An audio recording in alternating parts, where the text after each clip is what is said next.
Now that we understand what meditation is, let's take a look at why people meditate. What is the point of meditation? Well, you may already have a sense of it from understanding what meditation is. I mean, if it's similar to exercise for your brain, you're basically exercising parts of your brain and making your brain and your mind stronger in certain ways. But there are some very specific things that people gravitate toward meditation to help them with. I think 3 of the most common examples are anxiety, stress, and depression. Those are probably the 3 biggest things that drive people to start meditating. Also, things like being overwhelmed, being burned out, being unfocused or ADD or ADHD, inability to concentrate, generally having trouble being successful in life, having career issues, productivity issues, relationship issues, anger issues.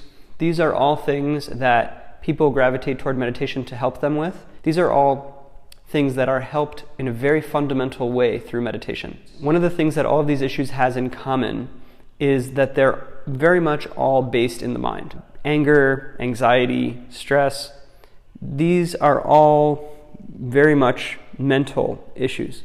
And meditation trains you to be in control of your mind and your emotions. So when you're in control of your mind and your emotions, you're in control of all of these things. You're in control of your levels of stress, your levels of anxiety, your levels of anger or distraction or focus. You're in control of your levels of energy, your depression, and things like that. All of these syndromes, all of these conditions are fundamentally symptoms of an untrained mind, of a mind that is out of control, a mind that is out of your conscious control.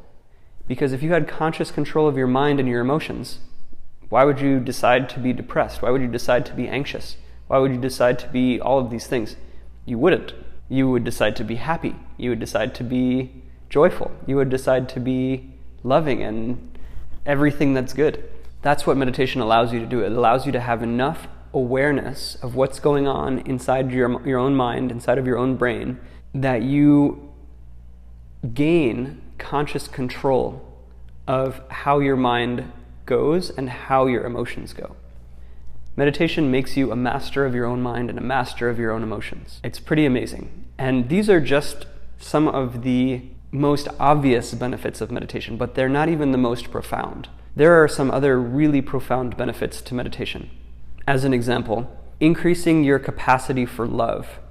So when you meditate and you do love meditations and heart-centered meditations, you are actually increasing your own ability, your nervous system's ability to experience and generate love. That makes all of your relationships go better, from your spouse to your parents to your kids to strangers that you meet in the street. This makes it much easier to go about the process of meeting people, let's say a romantic partner or friends, dating, relationships, marriage, all of that. That's a huge benefit of meditation. Being able to be more productive, it's a huge benefit of meditation because you're focused, you're concentrated, you are aware of what's going on, and you're making good decisions because you're level-headed. Huge benefit of meditation. And arguably, in my opinion, the most important benefit of meditation that goes beyond all of those is being more awake, conscious, and present in life. Pretty much every human on this planet has some aspect of unconsciousness. Now, if you're sleeping, obviously, if you're in dreamless sleep, you're pretty much unconscious. But even in waking life, people are walking around on autopilot, almost like in a waking daydream. If you're walking through a forest and you're thinking about what you have to do tomorrow, you're not really experiencing and enjoying the forest. If you could be walking in the most beautiful place in the world, and if you're thinking about how annoying your neighbor is, you're not going to be appreciating it, you're not going to be enjoying it. That's what we do in life. We have this some span of maybe 80 years, 100 years, and we're here and we can enjoy it. We're alive. It's the craziest thing in the world that we're even here alive in the first place.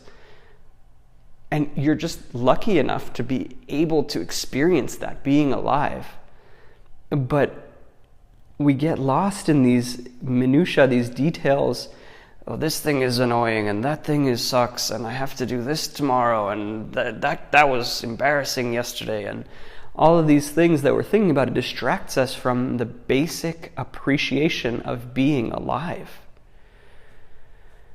Whew. Meditation allows you to center your attention in the present moment.